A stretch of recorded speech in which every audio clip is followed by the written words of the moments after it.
Mister Sai Charan, welcome to our channel. Kumar Sai అన్న పక్కనే ఉన్నాడు. ఒకప్పుడు ఈ రోజుల్లో సినిమా అప్పుడు దడ దడ దడ దడ లాడిపోయారు యువత అయితే. ఆ సేమ్ టైం ఈ రోజుల్లో సినిమా మళ్ళీ రిలీజ్ అవుతుంది. మళ్ళీ ఈ రోజుకి ఎప్పటి రోజులకు వచ్చారు. కుమార్ సాయి అన్న మన పక్కనే ఉన్నారు. ఆ సినిమా విశేషాలు, ఇప్పుడు రిలీజ్ విశేషాలు అలా తెలుసుకుందాం. సార్ అన్న, hi, how are you? Thank you. అప్పుడు ఇప్పుడు అంటామంటే మనం ఇప్పుడే అంటే నువ్వు మరి ఏదో పాత రిలీజ్ రిలీజ్ చేసినట్టు వర్క్ చేసావు. రిలీజ్ ఎన్ని రోజులు అవుతుందన్న ఈ రోజుల్లో? 5-12 అయిపోయిందండి కదా. చిన్నప్పుడు రిలీజ్ అయింది. మేము నిక్కర్లు వేసుకున్నప్పుడు రిలీజ్ అయింది. ఇంటర్వ్యూ చేసే వాళ్ళందరూ బచ్చగా వచ్చినాయండి. ప్రతి ఒక్కరు కాసినప్పుడు అడిగినట్టు బచ్చగాళ్ళమే అన్న. నేను బచ్చగా. నేనేమో అప్పుడు పెద్ద ముదిరిపోలేదు.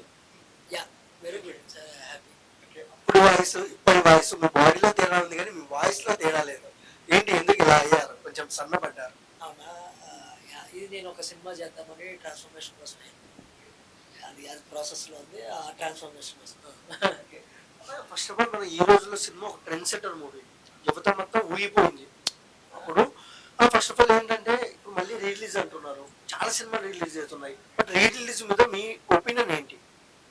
ఇందాక కూడా చెప్పా, అంటే రీ రిలీజ్ అనేది ఇప్పుడు ఈ ప్రాసెస్ మీరు సినిమా థియేటర్లో అంటున్నారు ఎప్పటి నుంచో ఉంది.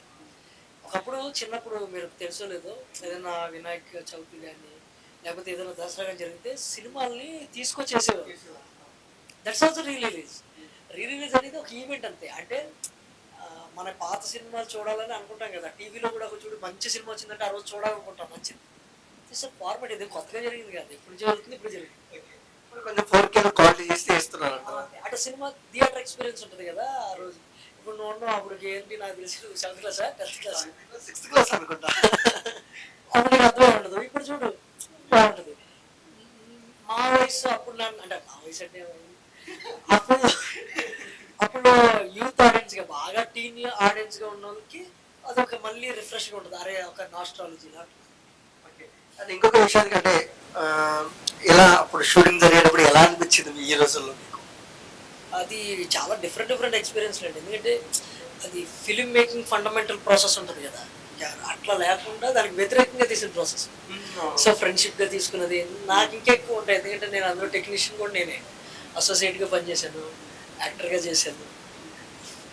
చాలా పెద్ద అంటే ఎక్స్పీరియన్స్. అంటే అక్కడి నుంచి ఇక్కడ గ్యాప్కి మాత్రం చాలా పెద్ద ఎక్స్పీరియన్స్ ఇలా ఉంది. ఎందుకంటే మారుతి గారి గ్రోత్, శ్రేయా శ్రీనివాస్ గారు కానీ, మన ఎస్కేఎన్ గారు కానీ దీంట్లో పనిచేసిన పార్ట్ ఆఫ్ ద వాళ్ళు ఈరోజు పెద్ద స్థాయిలో ఉన్నారు.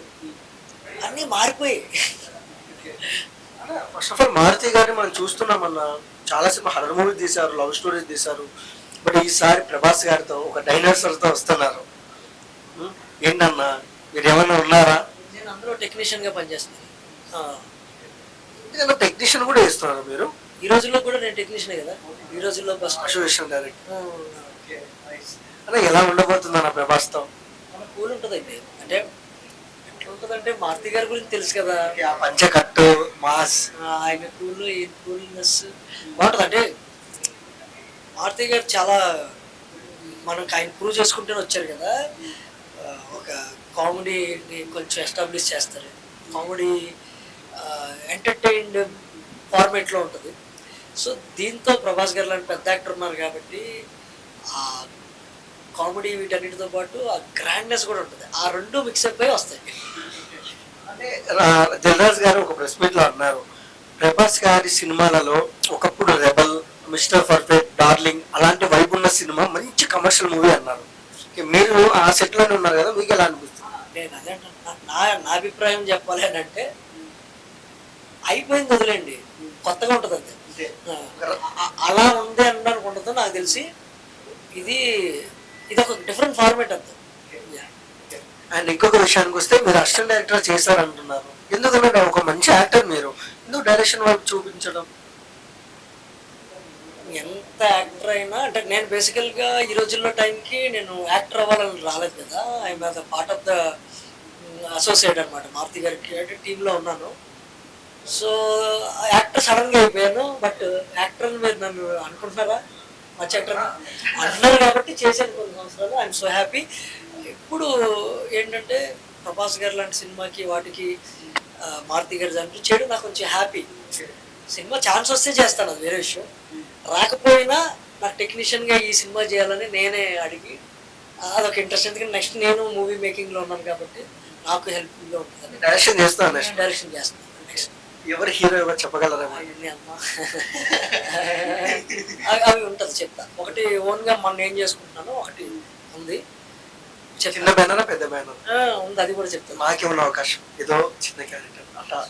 క్యారెక్టర్ ఖచ్చితంగా, అంటే నేను నీకు ఇప్పుడు ఇలా చెప్పలేను కానీ మన ఆడిషన్స్కి కాల్స్ అయి ఉంటాయి కాబట్టి ఖచ్చితంగా ఇంట్రెస్ట్ ఉంటే దూరిపోవడమే బాసు, ఏముండదు.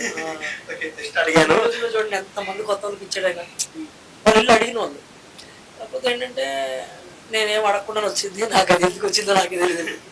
బట్ అట్లా కానీ అడగాలి, దగ్గర ఉండాలి, కొత్త ఫిల్మ్ మేకర్లతో తిరుగుతూ ఉండండి, అప్పుడే మనకి ఛాన్సెస్ ఉంటాయి. ఎందుకంటే కొత్త వాళ్ళే మనల్ని కొత్తగా చూడగలరు. ఎందుకంటే మారుతి గారు ఆ టైంలో కొత్త అయిన కాబట్టి, నేను కొత్త కాబట్టి నాకు అంత పెద్ద క్యారెక్టర్ ఇవ్వగలిగారు. సో నేను ఇచ్చే సలహా ఏంటంటే కొత్త ఫిల్మ్ మేకర్లనే పట్టుకోండి.